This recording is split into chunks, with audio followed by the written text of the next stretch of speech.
Guys, आप लोगों ने लोयन, टाइगर इन सब स्पीसीज के बारे में तो सुना होगा, लेकिन क्या आपने कभी लाइगर के बारे में सुना है? Liger, LIGER।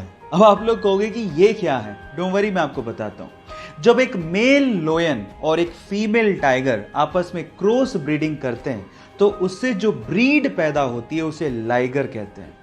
शेर की दहाड़ और चीते की चाल जब आपस में मिक्स होगी तो आप लोग अंदाजा लगा सकते हो कि वो ब्रीड कैसी होगी। टाइगर तो जानते होगे, अब आप लाइगर के बारे में भी जानते हो। ऐसे ही इंटरेस्टिंग वीडियोस के लिए मुझे फॉलो करना मत भूलिएगा। मिलते हैं अगले वीडियो में। Thank you guys. आज तक आप लोगों ने छोटे या फिर इतने बड़े साइज के ही चूहे देखे होंगे, लेकिन आज मैं जिस प्रजाति के चूहों के बारे में आपको बताने वाला हूं, उनके साइज को सुन के और उन्हें देख के आप लोग हैरान रह जाएंगे। जी हां गाइज, साउथ अमेरिका के ब्राजील में चूहों की एक प्रजाति पाई जाती है जिसका नाम है कैपिबैरा।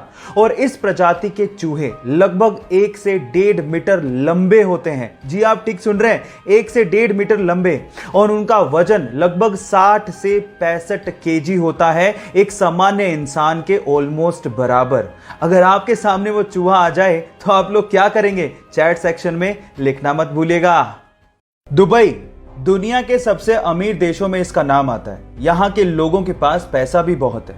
मैं मानता हूं कि आप पैसों से बहुत कुछ खरीद सकते हैं, लेकिन अच्छी सेहत शायद नहीं। जहां एक और दुबई का नाम सबसे अमीर देशों में आता है, वहीं इसी देश का नाम सबसे मोटे लोगों की देशों की सूची में भी ऊपर है।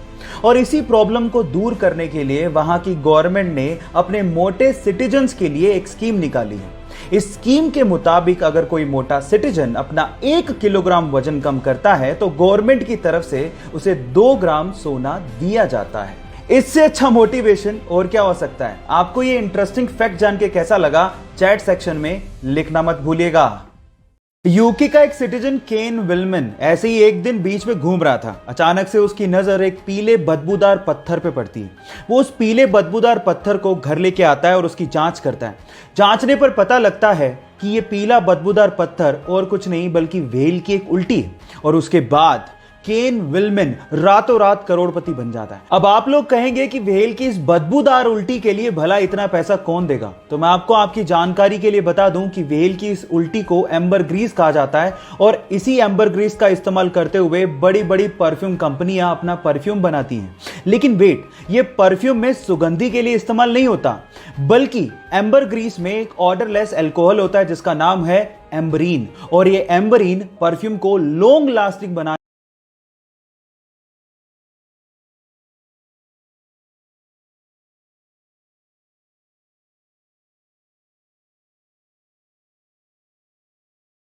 नेशनल ज्योग्राफी ने एक बार एक पिक्चर शेयर करी और उस पिक्चर में एक जेलीफिश के अंदर एक फिश, रियल फिश दिखाई दे रही है।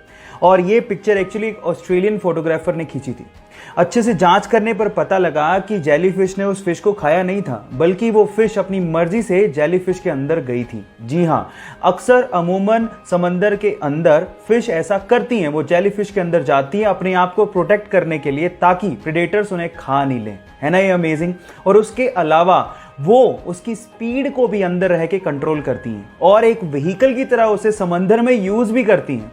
ये तो बहुत ही अमेजिंग नजारा है और ये पहली बार नेशनल ज्योग्राफी ने दिखाया था। ये इंटरेस्टिंग फैक्ट जान के आपको कैसा लगा? चैट सेक्शन में लिखना मत भूलिएगा। प्राचीन भारत के 2 ऐसे फैक्ट जिसे जानने के बाद आपको भी प्राउड फील होगा। नंबर 1, प्राचीन भारत में जब लोग मेडिटेशन किया करते थे तो उसे लोग ध्यान कहा करते थे। जब ये प्रैक्टिस भारत से चाइना गई, जी हाँ गाइस, ध्यान की प्रैक्टिस भारत से ही चाइना गई थी, तब चाइनीज लोग उसे चैंग के नाम से पुकारने लगे। लेकिन जैसे ही प्रैक्टिस चाइना से जापान की तरफ गई तो जापानीज लोग इसे जेन के नाम से पुकारने लगे। है ना ये इंटरेस्टिंग फैक्ट? फैक्ट नंबर 2, आपने बचपन से ही रामायण के बारे में सुना है, लेकिन क्या आप इसका मतलब जानते हैं? डोंट वरी, वो भी मैं आपको बताता हूं। रामायण में राम तो भगवान राम है, लेकिन यन का मतलब होता है यात्रा या सफर या जीवनी। तो इसमें भगवान राम की जीवन की यात्रा को बताया गया है, इसीलिए इसे रामायण के नाम से जाना जाता है। ये दोनों इंटरेस्टिंग फैक्ट जान के आपको कैसा लगा? चैट सेक्शन में लिखना मत भूलिएगा।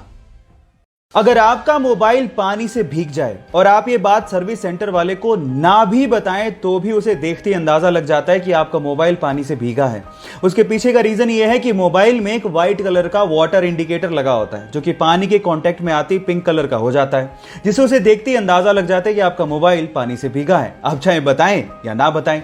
दूसरी इंपॉर्टेंट बात यह है कि मोबाइल के पानी से भीगते ही प्लीज आप उसे स्विच ऑन ना करें और ना ही उसे पंखे के आगे रखें। इनफैक्ट अगर आप मॉइस्चर को सुखाना ही चाहते हैं तो आप उसे चावल के पैकेट में डाल दें, क्योंकि चावल में मॉइस्चर को सोखने की प्रॉपर्टी होती है जिससे आपका मोबाइल बच सकता है। ये दोनों फैक्ट जान के आपको कैसा लगा चैट सेक्शन में लिखना मत भूलिएगा।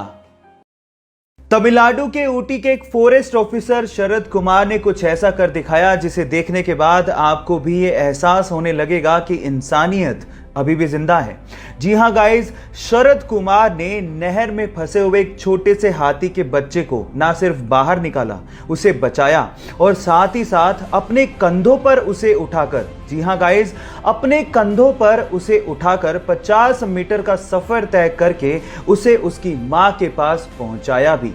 वो हाथी का छोटा सा बच्चा 120 किलोग्राम वजनी था, लेकिन शरद कुमार ने इसकी परवाह तक नहीं की और फिर भी इस नेक काम को उसने अंजाम दिया। गाइस, ऐसी घटनाएं इंसानियत को आज भी कायम रखे हुए हैं। इस घटना को सुन के और देख के आपको कैसा लगा चैट सेक्शन में लिखना मत भूलिएगा।